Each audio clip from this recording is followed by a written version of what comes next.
Hi, ഇവിടെ കഴക്കൂട്ടത്ത് ശിവക്ഷേത്രത്തിൽ ഉച്ചയൂണുണ്ടായിരുന്നേ. അമ്പലത്തിൽ ഉത്സവം ഇന്നോട്ടാണ് തുടങ്ങുന്നത്. പോകുന്ന വഴിക്ക് നല്ല ബ്ലോക്ക് ഉണ്ടായിരുന്നു. വെട്ട് റോഡൊക്കെ അടുക്കാൻ പോലും പറ്റാത്ത നല്ല ബ്ലോക്കൊക്കെ താണ്ടി നമ്മൾ അവസാനം അമ്പലത്തിൽ എത്തിയപ്പോഴാണ് എന്തു വലിയ ക്യൂ ആയിരുന്നെന്നറിയോ.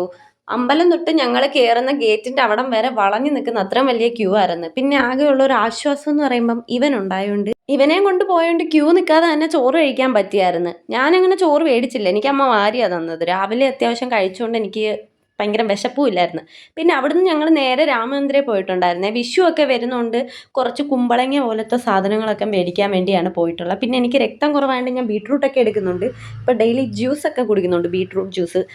പിന്നെ അത്യാവശ്യം വിഷുവിലേക്ക് വേണ്ടുള്ള സാധനങ്ങളൊക്കെ എടുത്ത് ഞങ്ങൾ നേരെ മുകളിലോട്ട് പോയി. മുകളിലത്തെ സെക്ഷനിൽ എനിക്ക് ഫെയർവെല്ലൊക്കെ വരുന്നതുകൊണ്ട് 2 സാരിയൊക്കെ നോക്കുന്നുണ്ട്. പക്ഷെ എനിക്ക് ഇഷ്ടപ്പെട്ടില്ല, അതുകൊണ്ട് ഞാൻ അത് അവിടെ വെച്ചിട്ട് വന്ന്. പിന്നെ അവിടുന്ന് ബില്ലും അടിച്ച് അവിടുത്തെ തന്നെ ഫുഡ് കോർട്ടിൽ പോയി കുറച്ച് കടിയൊക്കെ മേടിച്ച് കാറിൽ ഇരുന്ന് കടിയൊക്കെ കഴിച്ചുകൊണ്ടാണ് പോയത്. ഒരു ലൈമും കുടിച്ചിട്ടുണ്ടായിരുന്നേ. പിന്നെ ഈ ലഡുവിൻ്റെ വലിപ്പം കണ്ടോ, ഇതാണ് അവിടുത്തെ ഏറ്റവും വലിയ ലഡു. അതും ഒരെണ്ണം മേടിച്ച് ഞങ്ങൾ 3 പേരും കൂടി കഴിച്ച്. പിന്നെ വരുന്ന വഴിക്ക് ഒരു സംഭാരം കുടിച്ച് ഞാൻ നേരെ വീട്ടിൽ പോയി ഗൈസ്. അപ്പോൾ ഇന്നത്തേക്ക് ഇത്രയുള്ളൂ. ബൈ.